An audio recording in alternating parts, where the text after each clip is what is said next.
ज्ञान और विद्या के सागर पूज्य गुरुवर अपने असीम अथाह समीचीन ज्ञान के द्वारा हम अज्ञानी जीवों के अंतरंग को सदा सम्यक्त्व से प्रकाशित करते रहें। इन्हीं भावनाओं के इच्छुक गुरुवर के पावन पवित्र चरणों में कोटि कोटि नमोस्तु।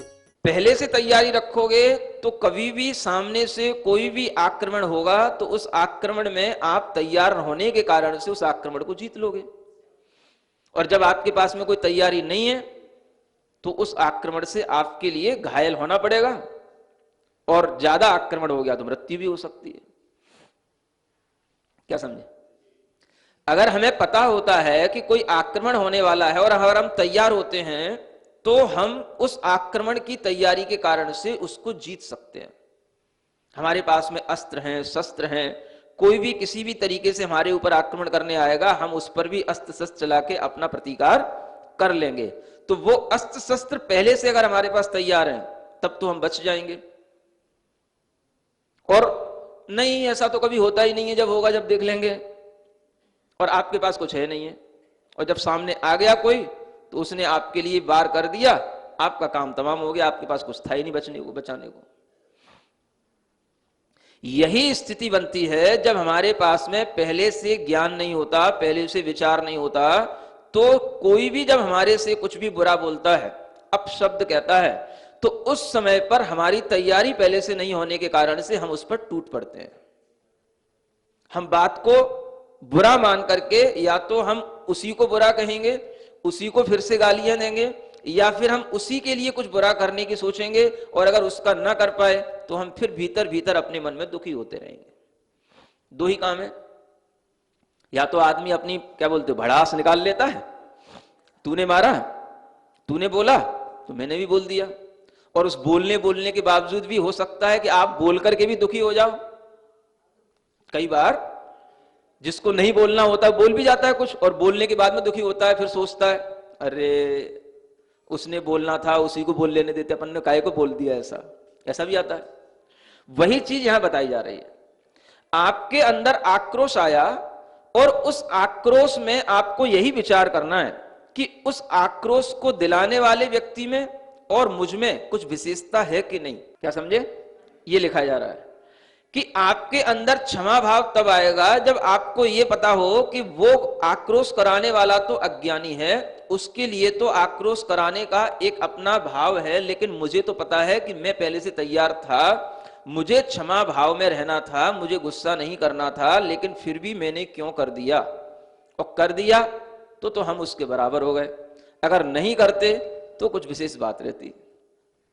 ये विचार करके पहले से रखना है। इसलिए कहा जा रहा है कि अपने अस्त्र शस्त्र पहले से रखो। तुम्हारा अस्त्र क्या है? क्षमा भाव। ये हमारा सबसे बड़ा अस्त्र है, इसकी तैयारी करके रखो, पहले से तैयार रहो। कभी भी हम अपने घर से बाहर निकले हैं या घर में हैं, सो करके उठे हैं, घर का कोई भी सदस्य हमारे लिए कुछ भी कह सकता है। पड़ा पड़ा सोता रहता है, इतनी देर तक सोने की क्या जरूरत रहती है, जल्दी नहीं उठ सकता है? सो करके उठे और ये सुनने को मिल गया। नहीं समझ आ रहा है? आदमी कैसे आपको सहन करे? नहीं समझ आ रहा है? घर में अगर कोई 10 बजे तक सो रहा है तो उसको कैसे सहन किया जाए? दो ही कारण हैं। घर में अगर कोई 10 बजे तक निश्चिंत रूप से सो सकता है तो या तो उसकी सैलरी बहुत अच्छी हो, घर में किसी को कोई चिंता नहीं हो समझ आ रहा है, या फिर वो किसी काम का ना हो, तो आदमी कुछ नहीं कहेगा बस दो ही कारण है।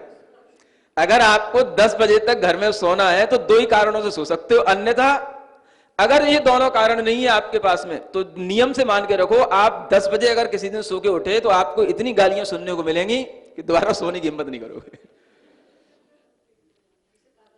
बस दो ही चीजें, या तो आपकी सैलरी इतनी अच्छी हो कि सामने वाले को पता है कि भाई आज संडे है, आराम कर रहा है, 10 बजे उठेगा, कोई दिक्कत नहीं है, अभी तक काम करता रहा 6 दिन, अब ये पड़ा है, तो कुछ नहीं बोलेगा।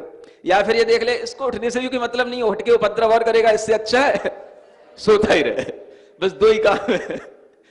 अगर ये दो चीजें हैं तो ठीक है। और अगर आप किसी काम के हो या आपकी सैलरी कम है, आपसे किसी को काम लेना है, तो वो आदमी आपको उठाएगा, आप 10 बजे तक सो नहीं सकते हो। और इस तरह से सो के उठते ही आपके लिए अगर गुस्से का निमित्त मिल गया और गुस्सा आपको आ गया, किसी के अपशब्द सुनने को मिल गए, तो उस समय पर आपका एकदम से शुरुआत जो दिन की हो रही है वहीं से आपकी शुरुआत खराब होनी शुरू हो जाएगी। क्या करना पड़ेगा आपको? पहले से आपके पास में यह विचार होना चाहिए कि कोई भी आक्रमण मेरे ऊपर मेरे ही घर के सदस्य के द्वारा किया जाए, ये आक्रमण है। ये क्या है? हाँ, आप इसको छोटा मोटा ना समझें। क्या है ये? हाँ, छोटे मोटे वार भी आप युद्ध समझें, वार समझें। और इस वार में भी हमें अपने आप को सुरक्षित रखना है। वो हमारे ऊपर कांटे फेंक रहा है। क्या फेंक रहा है? वाक कंटक। कंटक माने कांटे, फूल नहीं फेंक रहा है। वो क्या फेंक रहा है? समझ आ रहा है? तो वो कांटे को हमें सहन करना है। पड़ा पड़ा सोता रहता है, कितनी बार जगा चुके, उठता ही नहीं है। घर में सब लोगों के सब काम हो गए, तू अभी सो के ही उठा है। 10-10 बजे तक कौन सोता है? राक्षस भी नहीं सोते हैं। दुनिया की गालियां सुनने को मिल सकती हैं। समझ आ रहा है? क्या तेरे लिए एक संडे आता है, दुनिया में कुछ काम नहीं होते हैं क्या? अनेक तरह के ये जो अपशब्द हैं, ये सब क्या है? कांटे हैं। ये कांटों की बौछार है। अब ये बौछार आपको सहन करने के लिए पहले से मन बना लेना है। क्या मन बना लेना है? मुझे क्षमा भाव धारण करके ही उठना है। क्या करके उठना है?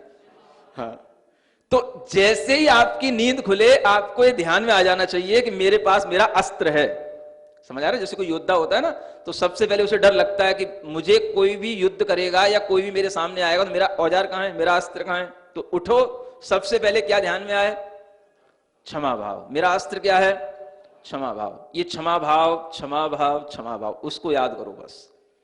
क्षमा भाव याद करोगे तो आपके लिए कोई भी सामने उपद्रव होने वाला होगा वो आप उसको सहन कर लोगे। हमें तो क्षमा भाव में रहना है और इन्हें आक्रोश करना है। अगर मैं भी इनकी तरह आक्रोश करूंगा तो इनमें और मुझ में क्या विशेष रह जाएगा? मैं भी इन्हीं के जैसा हो गया और मुझे इनके जैसा होना नहीं है, क्योंकि इन्हें क्रोध को जीतना आता नहीं, मुझे क्रोध जीतना आता है। मुझे क्षमा भाव की महिमा मालूम है, क्योंकि मैंने महाराज का प्रवचन सुना है, इनने सुन के भी ना सुना होगा। समझ आ रहा है? कहीं ना कहीं हमें अपने विचार ही तो बनाने पड़ेंगे।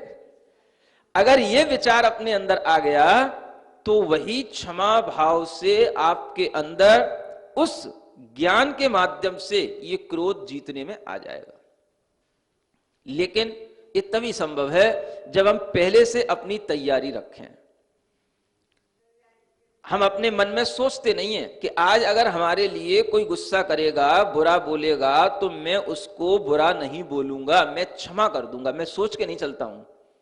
ऐसा सोचते हैं अब हो जाएगा, हो जाएगा, जब जैसा होगा देख लूंगा। वो कहेगा दो तो मैं भी चार सुना दूंगा। ये जो भाव है, ये भाव कभी भी आपका क्षमा भाव में आपको आने नहीं देगा। उसे एक बार सुना लेने दो, उसकी सुन लो। सुनने के बाद ही जो है आपके अंदर भी एक सहनशीलता आएगी और उसको भी कुछ लगेगा कि इतना सुनाने के बाद भी हम तो सुना रहे हैं लेकिन ये कोई भी आक्रोशित नहीं हो रहा है, तो कुछ इसमें है। समझ आ रहा है? इसलिए सुनना भी एक बहुत बड़ी गुण है। सुनना बहुत बड़ा गुण है। सीख लो गृहस्थ लोगों, वैसे तो बहुत सुनते रहते हो, लेकिन सुनने की इच्छा से सुनना एक अलग चीज है। नहीं समझे? वैसे दिन भर तुम्हें कोई ना कोई सुनाता ही रहता होगा, और घर में ऐसा होता ही है। पति पत्नी में एक तो सुनने वाला होता है और एक सुनाने वाला होता है। ये नियम है। नहीं समझे? दोनों एक जैसे तो बहुत कम मिलते हैं मुझे। समझ आ रहा है ना? हाँ, जब नियम से या तो पत्नी सुनाने वाली होगी, पति को सुनना पड़ता है, या पति सुनाने वाला होगा, पत्नी को सुनना पड़ेगा। एक भगवान ने इस तरीके से ही जोड़ी बना रखी होती है कि एक को सुनना है और एक को सुनाना है। समझ आ रहा है? तभी घर चलता रहता है। ये आप इसको बुरा ना समझें, ये अच्छी बात है। घर तभी चलेगा। अगर दोनों में से कोई नहीं सुन रहा तो भी घर नहीं चलेगा, और दोनों सुनाने लग जाएंगे तो भी घर नहीं चलेगा। समझ में आ रहा है? घर तभी चलता है। ये आप इसको बुरा ना लें, इसे आप पॉजिटिव वे में लें। क्या सुन रहे हैं?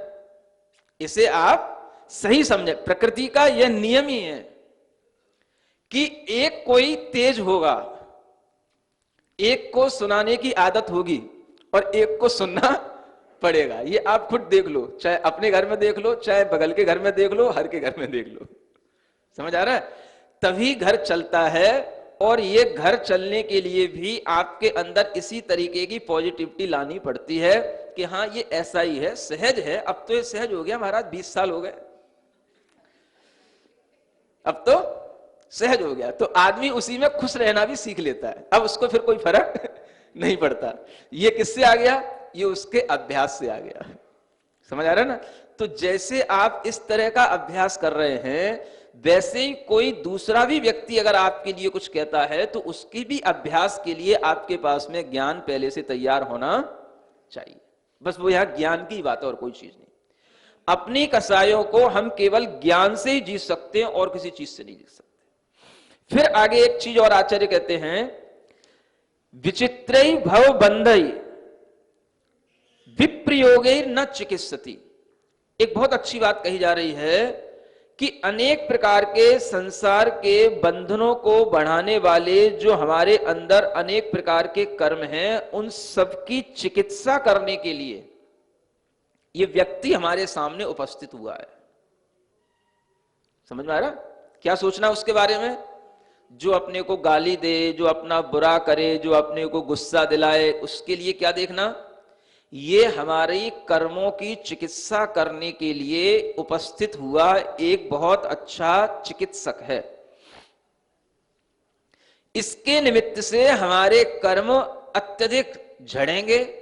हम क्षमा और समता के भाव से अपने अंदर के कर्मों का विलय करेंगे और ये उसके लिए निमित्त बन रहा है। ये मेरी चिकित्सा करने आया है।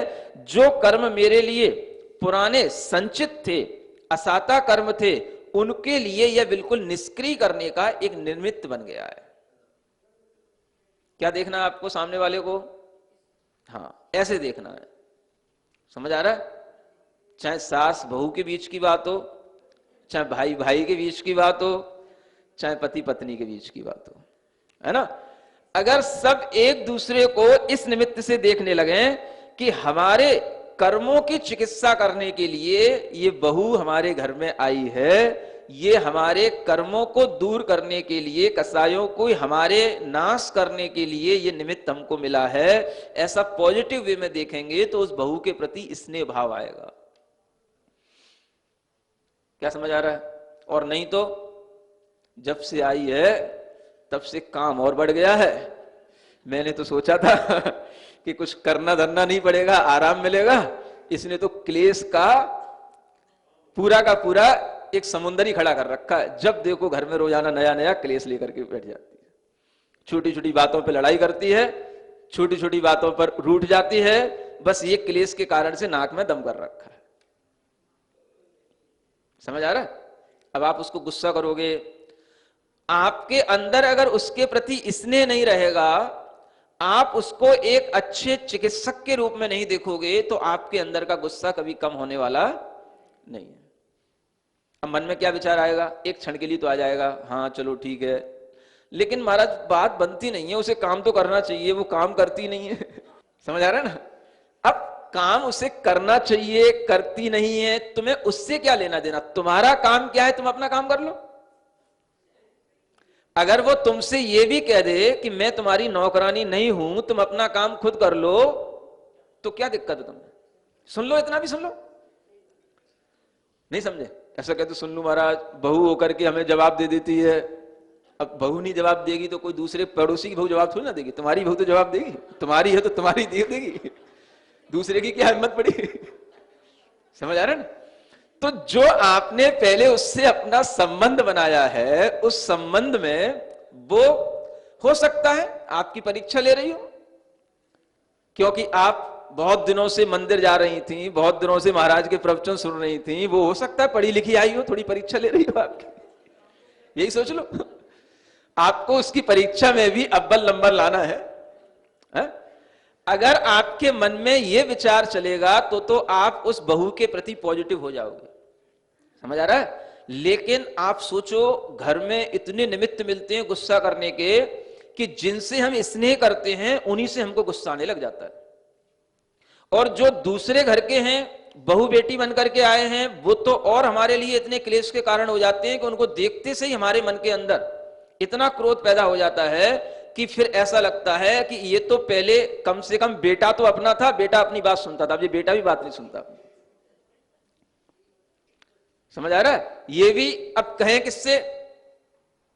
बेटा सुनता नहीं और सुन भी लेता है तो वो भी शांत रह जाता है, बात उसी की करता है। अब मैं किससे बात करूं? वो तो चला जाता है काम पे, घर में यही रह जाती है। कब तक आप क्लेश करते रहोगे? अगर आपके अंदर ये भाव आएगा कि ये कोई भी निमित्त जो बाहर है ये हमारे ही कसाई की, हमारे ही कर्मों की सफाई करने के लिए ये बाहर आए हुए ये चिकित्सक हैं, ऐसा पॉजिटिव विचार लाओ तो आपके लिए अच्छी चिकित्सा होगी। लेकिन हम अपनी आदत के अनुसार वो विचार ला नहीं पाते हैं। हमारी आदत में बसा है, हमारी बात इसे मानना चाहिए, हमारे कहने से पहले इसे काम कर देना चाहिए, हमारे जागने से पहले इसको जग जाना चाहिए। जब हम कोई भी काम कर रहे हों और उसमें ये सहयोग करने के लिए इधर उधर देखती रहती है, इसे सहयोग करना चाहिए, ये जो हमारे अंदर धारणाएं बनी रहती हैं उसके कारण से हम ये सब ज्ञान भूल जाते हैं। वो सब ज्ञान यहीं तक काम रहता है बस, जब तक मंदिर में बैठे हो। समझ में आ रहा है? इसलिए इस ज्ञान की जरूरत मंदिर में नहीं है, इस ज्ञान की जरूरत घर के अंदर है। बार बार इस ज्ञान को घर के अंदर सुनो, सुनाओ, रिकॉर्ड करके रखो, ताकि हमारे परिणाम बार बार सुधरें, बार बार हम ज्ञान भाव में आए, बार बार हमारे अंदर सद्विचार बना रहे। और अगर ऐसा बनाएगा, ऐसा होगा तो फिर अपने आप घर के अंदर सब कुछ अच्छा होगा। अन्यथा किस कर्म के उदय से आपको कौन सा निमित्त मिल गया, हो सकता है कि वह निमित्त आपकी जान ले ले, आपकी मृत्यु का कारण बन जाए, कुछ भी हो सकता है। समझ आ रहा है? कितने ही घर परिवारों में, कितने ही शादी विवाह होने के बाद में ऐसे निमित्त जुड़ जाते हैं कि उन शादी विवाहों के जो परिवार वाले लोग होते हैं उनके निमित्त से कईयों की मृत्यु हो जाती है। किसी ना किसी तरीके से या तो उनके द्वारा कोई आपत्ति दे दी जाती है, या फिर जो है आपस में इस तरीके के झगड़े हो जाते हैं, या हार्ट अटैक तक की नौबत आ जाती है खुद अपने लिए क्लेश करके, तो वह किसी ना किसी तरीके से वह हमारे लिए क्लेश का कारण बन जाता है। अब वो अगर बन गया है, बन रहा है, तो उसमें अपने आप को बचाने का एक ही तरीका है, हम सामने वाले के प्रति अपने अंदर के विचार इतने स्नेहिल रखें कि वो हमारे अंदर क्रोध जो आ रहा है वो स्नेह के कारण से एक क्रोध ना रह जाए, वो क्षमा भाव में बदल जाए। स्नेह भाव रखो सबसे पहला। क्या स्नेह का मतलब?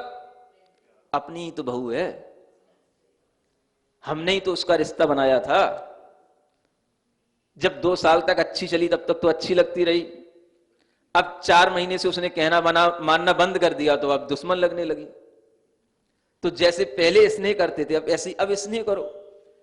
अब वो स्नेह का भाव बनेगा तो क्षमा भाव भीतर से आएगा। बाहर से स्नेह, भीतर से क्षमा, तो जो है इस क्रोध से आप, इस विपरीत परिस्थिति से आप अपने आप को बचा पाओगे। यही चिकित्सा है अपनी आत्मा की। और उस जो सामने वाले को आप देख रहे हो उसे एक चिकित्सक के रूप में देखो कि ये हमारे क्रोध की अंतरंग, हमारे कसायों की चिकित्सा करने के लिए उपस्थित हुआ आकस्मिक निमित्त है। कैसा? आकस्मिक निमित्त, अकस्मात आ गया, हमारे ही कर्म के फल से आ गया, ये ऐसा निमित्त हमको मिल गया, चलो कोई बात नहीं, इसके निमित्त से हम क्षमा भाव को और बढ़ाएंगे। ये विचार करने पर जो भाव पैदा होगा वो आपका अंतरंग का धर्म होगा, उसी को धर्म कहते हैं। सुन रहे हो? पूजा कितनी भी कर लो, कितने ही दान कर लो, ये अंतरंग का धर्म कब पैदा होगा? जब इस तरह से हम क्षमा के भाव में, प्रेम के भाव में, स्नेह के भाव में रहेंगे और दूसरे की गलतियों को क्षमा करते रहेंगे, तभी हमारे अंदर का अंतरंग का धर्म बढ़ेगा। यही अंतरंग की आत्मशक्ति को बढ़ाने वाला भाव है और इसी भाव को बढ़ाने के लिए भगवान से प्रार्थना करते रहना चाहिए। मेरी प्रभु से प्रार्थना आत्मशक्ति अर्थ हो मेरा मन, बस गुनगुनाते भी रहोगे तो भी थोड़ा सा शक्ति बनी रहेगी। समझ आ रहा? बहुत अच्छा सा भजन है, कभी जब आपको पूरा कहीं पढ़ने को मिल जाए तो पढ़ लेना, मिल जाएगा, क्योंकि आप लोगों के पास में सबके जेब में सब कुछ रहता है ना, उसमें सब कुछ रहता है। ज्ञान लक्ष्मी घनाश्लेष प्रभवानंदन नंदितम निष्ठितार्थमजं नौमि परमात्मानमव्ययम्।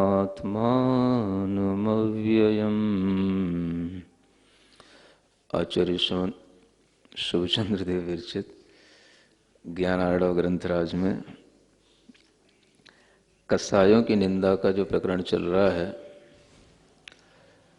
उन कसायों को जीतने के लिए अनेक तरह के विचारों पर आरूढ़ होने की प्रक्रिया बताई जा रही है। ग्रंथों का जब इस तरह से लेखन हुआ है और आचार्यों ने इतने विस्तार के साथ में कसायों को जीतने के लिए अनेक तरह के विचारों का प्ररूपण किया है, तो इसी को देख कर के यह लगता है कि विचारों का कभी भी अंत नहीं होता है। ज्ञान भी अनंत है और किसी भी एक तथ्य संबंधी कोई भी हम विचार प्रारंभ करते हैं तो उस विचार में भी बहुत अधिकता हो सकती है यदि ज्ञान अधिक हो तो, क्योंकि ज्ञान हमेशा ग्रहण करी हुई वस्तु को ही ग्रहण नहीं करता, कुछ नया नया भी ग्रहण करता है। और इसीलिए न्याय शास्त्रों में ज्ञान का एक विशेषण देकर के कहा जाता है कि ज्ञान वही ज्ञान होता है जो केवल ग्रहित अर्थ को ही ग्रहण न करे, अग्रहित अर्थ को भी ग्रहण करने की जिसमें क्षमता हो, वही ज्ञान कहलाता है। उसी दृष्टिकोण को यहाँ पर ध्यान में रखते हुए हम देखें कि आचार्यों ने हमें इतने अधिक विचार दिए हैं कि उन विचारों से लगता है कि एक कसाई को जीतने के लिए एक तरह का विचार काम में नहीं आता, क्योंकि व्यक्तियों की कसाएं अपनी अपनी अलग अलग स्तर की हैं और अलग अलग स्तर के जब व्यक्ति हैं तो उन्हें अपना अलग अलग ज्ञान भी उन कसायों को जीतने में आवश्यक हो जाता है।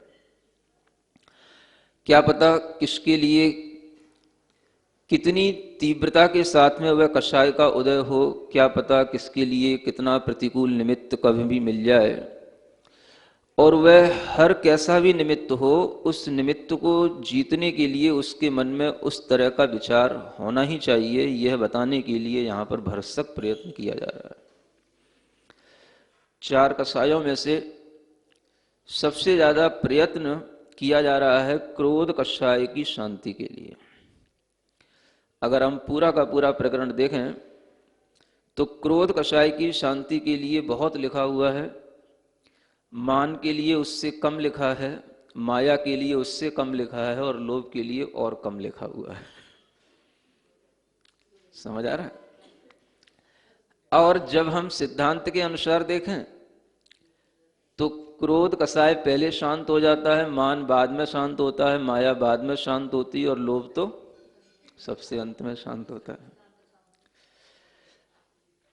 तो इन सिद्धांत की बातों से और जो अपनी व्यवहारिक बातें हैं उन दोनों को जब हम ध्यान में रखते हैं तो इससे फलितार्थ निकलता है कि कुछ कषायें ऐसी हैं जिन्हें हमें नियंत्रित करना होता है और उनको नियंत्रण में लाकर के हम जब अपने आप को उस प्रक्रिया में ढाल देते हैं तो अन्य कषायें फिर अपने आप धीरे धीरे अपने अस्तित्व को नाश करती चली जाती हैं।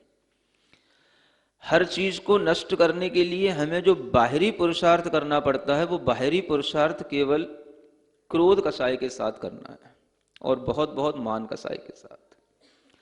अगर ये 2 कषायें नियंत्रण में आ जाती हैं तो बाहरी पुरुषार्थ होने के बाद में फिर अंतरंग पुरुषार्थ अपने आप जो चलता रहता है उससे माया कषाय, लोभ कषाय अपने आप धीरे धीरे शमन को प्राप्त हो जाती है। इसलिए यहां पर बहुत अधिक प्रयास किया जा रहा है क्षमा भाव धारण करने का और क्रोध कषाय को जीतने का उपाय अनेक अनेक तरह से अनेक अनेक विचारों के माध्यम से बताया जा रहा है। कोई भी विचार किसी को किसी भी समय पर याद आ जाए, ध्यान आ जाए, कहा नहीं जा सकता है कि आप एक विचार को लेकर के ही बहुत समय तक रह सकें या एक विचार में ही बहुत देर तक रह सकें, जरूरी नहीं है। जब हम बहुत अधिक ज्ञान ले लेते हैं, बहुत अधिक सीख लेते हैं, तो हमें पता नहीं होता कि जो चीज संकट के समय पर अपने आप आकर के उपस्थित हो जाए वो चीज कुछ अलग ही होती है। अपने आप आपके अंदर कोई भी ज्ञान, कोई भी विचार उस समय पर काम आ जाए जिस समय पर ऐसी प्रतिकूल परिस्थिति बने, तो वह विचार कुछ भी हो सकता है। इसलिए हर तरह के विचार को जानना, देखना, समझना और उसे अपनाने की कोशिश करना। उसी तरह से यहां पर एक और अच्छा विचार दिया जा रहा है, पर परितोष निमित्तम त्यजन्ति केचित् धनम शरीरम वा दुर्वचन बंधनाद्यैर धैर्यम रुषंतो न लज्जामहम्। कहते हैं दुनिया में बहुत से लोग ऐसे देखे जाते हैं जो दूसरे को संतुष्ट करने के लिए अपना धन भी त्याग कर देते हैं और कभी कभी अपना शरीर भी त्याग कर देते हैं। किसके लिए? पर परितोष निमित्तम। दूसरों को संतुष्ट करने के लिए हम धन को भी छोड़ देते हैं कई बार, कि धन का भी त्याग भी कर देते हैं, और अगर कोई ऐसा निमित्त मिल जाए कि जिससे दूसरा संतुष्ट हो जाए और भले ही हमें उस धन को छोड़ना पड़े लेकिन हमारी जान बच जाए, तो हम धन को भी छोड़ने को तैयार हो जाते हैं और छोड़ना भी पड़ता है। नहीं छोड़ना पड़ता? जब कोई किडनैप कर लेता है किसी को और वह आपसे जब कोई लाख करोड़ रुपए मांगता है, तो आदमी के लिए यह सोच करके कि जान बच जाए, वह लाख करोड़ रुपए देने को भी तैयार हो जाता है, क्योंकि उसको संतुष्टि हो जाए। पैसे की बहुमूल्यता नहीं है, बहुमूल्यता है अपने प्राणों की। तो दूसरे के निमित्त से या अपने रक्षा के लिए हम दूसरे को संतुष्ट करने के लिए धन का भी त्याग कर देते हैं। और कई लोग तो दूसरों को संतुष्ट करने के लिए शहीद भी हो जाते हैं, अपने शरीर का भी त्याग कर देते हैं, या किसी किसी तरह से दूसरे की संतुष्टि के लिए अपने शरीर को भी छोड़ने में या अपने शरीर के भी कोई अवयव हैं उनको भी प्रदान करने में कोई कमजोरी नहीं रखते हैं। किसके लिए? दूसरों को संतुष्ट करने के लिए। यानी यह एक भाव है जिस भाव में हर आदमी जीता है कि दूसरे को संतुष्ट करो, और हमेशा हर आदमी दूसरे को संतुष्ट करने में ही खुद संतुष्ट होने की कोशिश करता है। इसी का नाम परोपकार कहा जाता है, इसी का नाम धर्म कहा जाता है, और इसी की चर्चा होती है और इसी के गुणगान गाए जाते हैं इसी बात के। समझ आ रहा है? प्रकृति भी हमें यही सिखाती है और हम भी प्रकृति की उन्हीं बातों को सीखते हैं। मधुबन खुशबू देता है, जीना उसी का जीना है जो औरों को जीवन देता है। ये क्या है? अगर आपको ये भाव अच्छे लगते हैं तो ये भाव भी यही भाव है ना, कि हम दूसरों के लिए भी अगर कुछ कर रहे हैं तो वो भी हमारे लिए ग्रहण करने योग्य गुण है, अच्छा है, उसको भी आप ग्रहण करो। और अगर उसको ग्रहण कर रहे हो तो उस चरम सीमा तक ग्रहण करो जो यहां बताई जाने वाली है। दूसरों की लॉजिक क्या हुआ? दूसरों की संतुष्टि के लिए जियो। चलो हम एक क्षण के लिए यही मान के चलते हैं, आप भी दूसरों की संतुष्टि के लिए जियो। ये लॉजिक हो गया ना? दान देते हैं किसके लिए? दूसरों की संतुष्टि हो जाए। अपने को लगता है अपन ने धर्म कर लिया, बड़ा काम कर लिया, है ना? किसी के लिए कोई भी हमने सहायता कर दी, हमने दूसरे की संतुष्टि कर दी, वो संतुष्ट हो गया, अपने को लगता है कि हाँ बहुत अच्छा काम हो गया। समझ आ रहा है? कोई भी काम होता है, धर्म का काम तो जब दूसरे के साथ दूसरे की संतुष्टि के लिए होता है, तभी वहां पर हमारे लिए धर्म एक व्यवहारिक रूप में दिखाई देता है, और वही धर्म धर्म की प्रभावना के रूप में आ जाता है। अगर सल्लेखना कराई किसी की तो वो भी एक धर्म है, और उसमें भी दूसरे की संतुष्टि हुई तो वो भी आपके लिए संतुष्टि देने वाला धर्म बन गया। किसी प्राणी की संतुष्टि होने पर ही तो आपको सुख मिल रहा है। जैसे कि अभी बताया था, एक सेही की सल्लेखना कराई गई तो उससे जो संतुष्टि मिली उसकी तो सल्लेखना हो गई, उसको भी संतुष्टि मिली, लेकिन उसकी संतुष्टि से जो संतुष्टि मिलती है उसका नाम धर्म हो जाता है। आपने धर्म कर लिया। आपने किसी को दान दिया, आहार दान दिया या कोई दान दिया, दान देने पर दान का भी अभिप्राय तो यही रहता है ना, दूसरे की संतुष्टि। जिसको दिया जा रहा है उसको संतुष्टि हो जाए, उसकी संतुष्टि में जो अपनी संतुष्टि है उसका नाम धर्म है। तो व्यवहारिक रूप से धर्म तो इसी रूप में चलता है।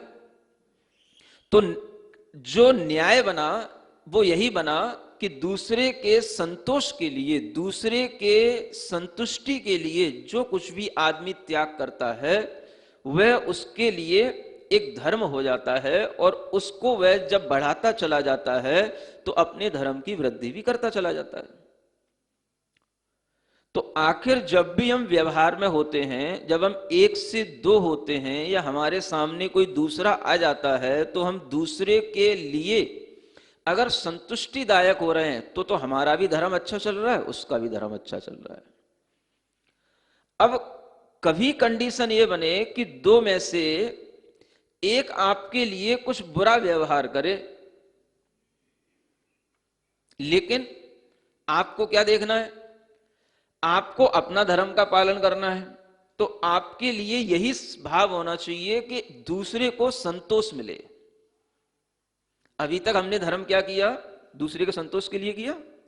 हमने जो भी किया किसके लिए किया, दूसरे के संतोष के लिए। दान किया दूसरे के संतोष के लिए, किसी की सहायता की दूसरे के संतोष के लिए, कुछ भी हमने कोई भी चीज डोनेट की किसी भी रूप में दूसरे के संतोष के लिए। हमने अपना परिवार में भी लोगों को आगे बढ़ाया, पढ़ाया लिखाया, अच्छे मकान दिए, दुकान दी, व्यापार दिए, किसके लिए, दूसरों की संतुष्टि के लिए। हमें अगर मिला समय तो हमने अपने परिवार के अलावा अन्य भी लोगों की संतुष्टि के लिए कुछ किया, समाज की संतुष्टि के लिए, और भी अपने पड़ोसियों की संतुष्टि के लिए। किसी भी तरह से हम आखिर दूसरे की संतुष्टि के लिए तो सब कुछ कर रहे हैं। चलो कोई बात नहीं, अगर हम दूसरे की संतुष्टि के लिए भी कुछ कर रहे हैं तो वह भी आप एक अपने मन में धारणा बना लें कि हम हमेशा दूसरे की संतुष्टि के लिए ही करेंगे। कोई दिक्कत नहीं, ये आपका धर्म है, इस धर्म से भी आपके लिए उन्नति होगी। लेकिन आप एक नियम बना लो, हमें हमेशा दूसरे को संतोष देना है। क्या करना है, दूसरे को जिससे संतुष्टि मिल जाए, दूसरे को जिससे खुशी मिल जाए, दूसरे का मन जिससे शांत हो जाए, हमें उसमें निमित्त बन जाना है। अगर हमने ये भी सोच लिया तो भी आप एक अच्छे मनुष्य बन जाओगे, बहुत अच्छे मनुष्य बन जाओगे, आदर्श मनुष्य बन जाओगे।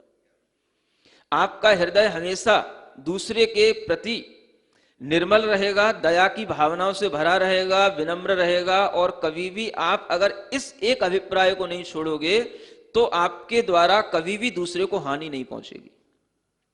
अगर सिर्फ इतना ही नियम बना लिया जाए कि मैं दूसरे को संतुष्ट करके ही सुखी रहूंगा, मुझे अपनी चिंता नहीं है, अपनी चिंता अपने आप हो जाएगी। पर उपकार में भी कहीं स्व उपकार गर्भित होता है। अगर आप एक नियम बना लो, सिद्धांत बना लो, और उस सिद्धांत पर फिर चलो अंत तक, तो वो सिद्धांत कहलाएगा।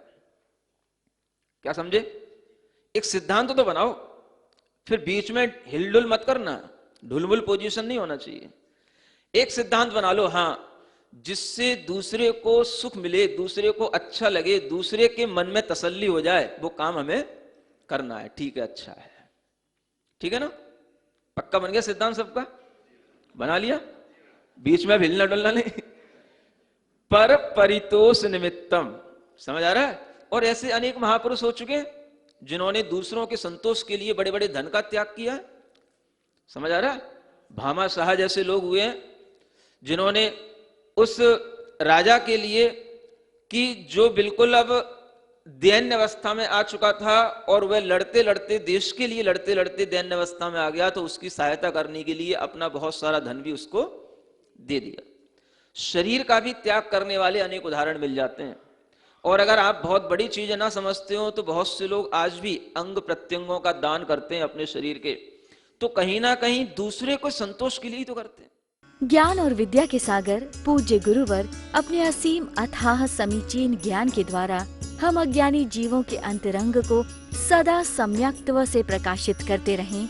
इन्हीं भावनाओं के इच्छुक गुरुवर के पावन पवित्र चरणों में कोटि कोटि नमोस्तु।